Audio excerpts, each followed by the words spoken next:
Дараагийн мэдээг танилцуулъя.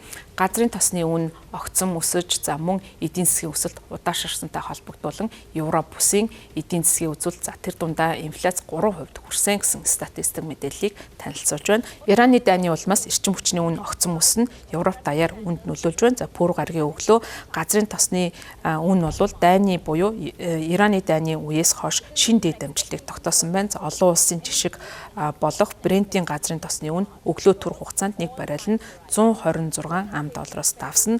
Энэ оны одоо 2 дугаар сарын 28-нд дайн ихснээс хойш тухайн үед бол нефтийн үн 70-аас одоо $72 хэлбэлзэж байснаас огцом өссөн үзүүлэлт болж байна. За энэ нь бол Европ бүсэд давхар цохилт өгсөн. За тус холбооны жилийн одоо эхний 3 сарын өсөлтөд сэтгэл дундуур байхад гол нөлөөллийг үзүүлж байгаа. За өмнөх улиралтай харьцуулахад 1.1%-аар бага зэрэг өссөн гэж Евростатын мэдээлэлд дурдж байгаа. За 2026 оны эхний 3 сард Европын холбооны эдийн засаг ижил хурдаар өссөн байна. За 2025 оны 4-р улиралд дотоодын нэвтэгдэхүүн бүс нутагт бол 1.2%-аар өссөн байсан юм байна. За өмнөх оны мөн үетэй харьцуулахад улирлын чанартай тохируулсан дотоодын нэвтэгдэхүүн Европ бүсэд 1.8, Европын холбоонд мөн хугацаанд 1%-аар бол өссөн юм байна. За энэ нь бол өмнөх улиралд Европ бүсэд 1.3, Европын холбоонд 1.4%-аар өссөн дотоодын нэвтэгдэхүүний өсөлтийн дараа эдийн засгийн үйлдвэрлэл удаашрч байгааг харуулж байгаа юм. За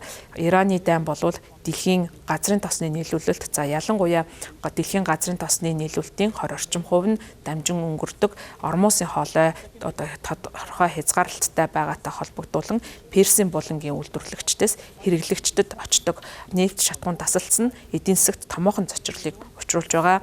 За удаан өсөлтийг бол Европын холбооны орнууд үзүүлж байгаа. За дээрэс нь өндөр инфляц нэмэгдэж байгаа. За үүнээс болоод Европын төв банкны хувьд бол ноцтой сорилтонд орсон байна. За бодлого боловсруулагчдын зүгээс пүрэв гарагт хүүгийн түвшнөө хിവэр үлдээх төлөвтэй байгаа гэдгээ хэлсэн. За төв банкны хувьд бол бодлогынхаа хүүгийн одоо зорилттой түвшин болох 2% зорилт түвшнөөс илт давсан инфляц нэмэгдсэн гэдгийг хэлж байгаа.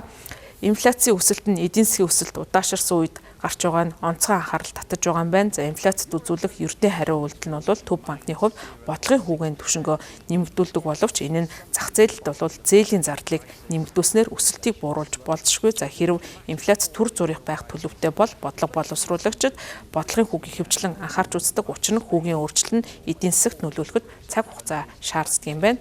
За Европын холбооноос гадна за дэлхийн бусад орнууд ч гэсэн бодлогын хүү дээрээ анхаарч байна. За Японы банк болон Америкийн нэгдсэн улсын холбооны нөөцийн сан энэ 7 хоногийн хурлаараа бодлогын хүүгээ өөрчлөөгүй. За Английн одоо төв банкны хувьд пүрэв гарагт мөн доктортой бодлогын хүүгээ барих төлөвтэй байгаагаа илэрхийлсэн. За үүний үр дүнд Европын төв банк болон бусад төв банкуд инфляцид бол болгоомжтой байдлаар хандаж түүнийг хянана. За мөн бодлогын хүүгийн өсөлт болон бууралтаас татгалзах бололтой байгаа гэдгээ илэрхийлж байна. За Европын төв банкны бодлогын үндсэн хүү нь бол 2025 оны 6 дугаар сараас хойш 2% хിവэр одоо хадгалагдаж байгаа. За тэгэхээр энэхүү бодлогын хүүгээ бол цаашид өсөхгүй байх магадaltaй нь харагдаж байна.